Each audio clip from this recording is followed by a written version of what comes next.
हर हर महादेव. आज दिनांक 4 जून 2026. आपल्या या चारधाम यात्रेतील 24वा दिवस. आपण रात्रीचा मुक्काम हा सौरा या गावातील या प्राथमिक शाळेमध्ये घालवला. सुंदर अशी शाळा होती. त्याच्या आजूबाजूला सुंदर अशी बागही होती.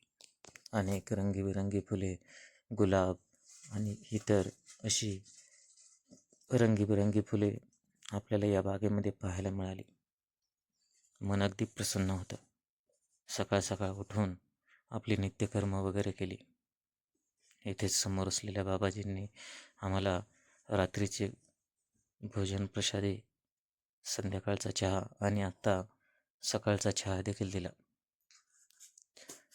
त्यांचे आभार मानून या सुंदर अशा शाळेतून आपल्या दिवसाची सुरुवात झाली. येथेच असलेले आपण पाहू शकतो कशा प्रकारे ही शाळा रंगीबेरंगी आणि इतर दृष्टिकोनातून कशी सजवलेली आहे. शाळेच्या मुख्य भिंतीवर असलेले हे सरस्वती मातेची मूर्ती, तिला वंदन करून आम्ही चालायला सुरुवात केली. बाबाजींना रस्ता वगैरे विचारला तर रस्ता हा थोडासा पुढे गेल्यानंतर उजव्या हाताला वळणार होता असे त्यांनी सांगितले. त्यांनी जसे सांगितले तसे आम्ही या रस्त्यानं पुढे चालायला सुरुवात केली. साधारण अर्धा 1 किलोमीटर चालून गेल्यानंतर तो रस्ता लागला जिथे आम्हाला डोंगराच्या मार्गे पुढे चालायचे होते.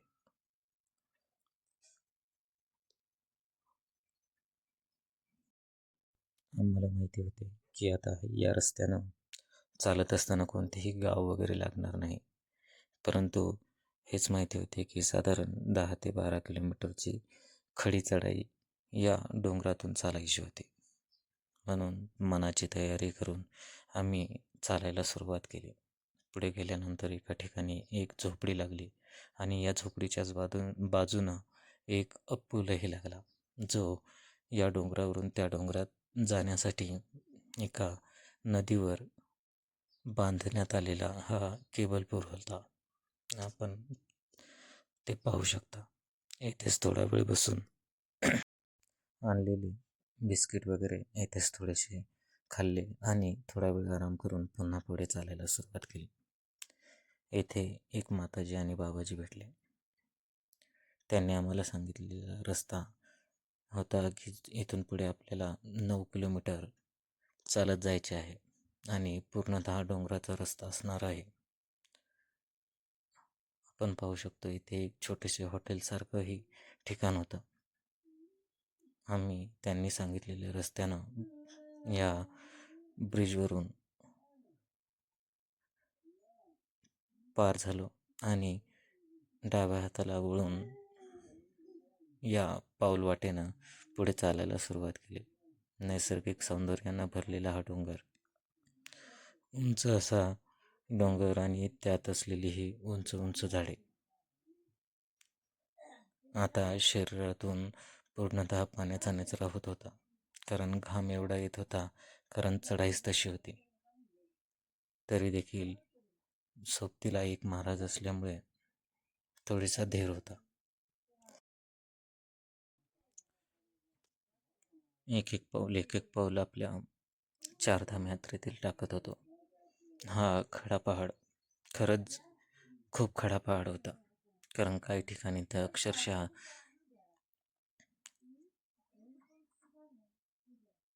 70 ते 80 डिग्री सेल्सिअसपर्यंत हे कडे आम्हाला चढून जावे लागत होते.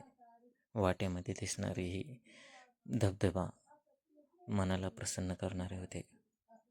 वाटेतच भेटणारे या धबधब्यांमधून पडणारे पाणी हे आमच्यासाठी वाटेमध्ये पिण्याच्या पाण्याचा स्रोत होता. तिथेच थोडा वेळ बसायचं, सोबत असलेलं काहीतरी खायचं आणि पुन्हा पुढे चालायला लागायचं. असंच चालू होतं. वाटेमध्ये बऱ्याचदा असा अनुभव आला की काही ठिकाणी तर लाकडामधून पाणी पडतंय, पण ते लाकडामधून नसून येथे पडलेल्या झाडांना सहारा घेत ते पाणी पुढे चालू होते.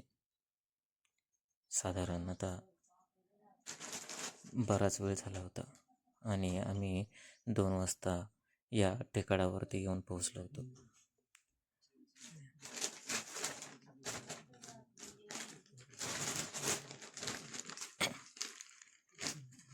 आणि पावसाला सुरुवातही झाली होती.